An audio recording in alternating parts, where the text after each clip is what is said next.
যদি আপনার কর্মক্ষেত্রে স্ট্রাগল বেশি হয়, তাহলে আপনার জন্মছকে রাহু এবং শনির অবস্থান বিচার করতে হবে। রাহু এবং শনি একসাথে যে কোনোভাবে অথবা দশমভাবে যদি কারোর থাকে, তার প্রফেশনে হার্ডশিপ এবং কোথাও না কোথাও প্রফেশনে আপস অ্যান্ড ডাউনস দিয়ে থাকে।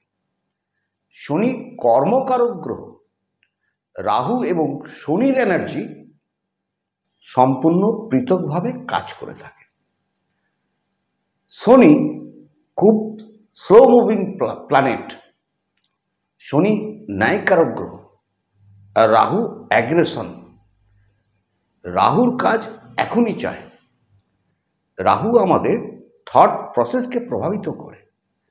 এই দুই প্ল্যানেটের এনার্জি অপোজিট হয়ে থাকে, যার ফলে রাহু এবং শনি একসাথে বা যে কোনোভাবে বা শনি রাহুর সমসপ্তমভাবে যদি আপনার জন্মকুণ্ডলিতে থাকে, তাহলে আপনার প্রফেশনে হার্ডশিপ এবং আপস অ্যান্ড ডাউনস দিয়ে থাকবে। যদি আপনার এরকম কোনো সমস্যা থাকে, চেম্বারে এসে দেখা করতে পারেন। সঠিক রেমেডি দিয়ে এই সমস্যা সমাধান করে ফেলা যায়।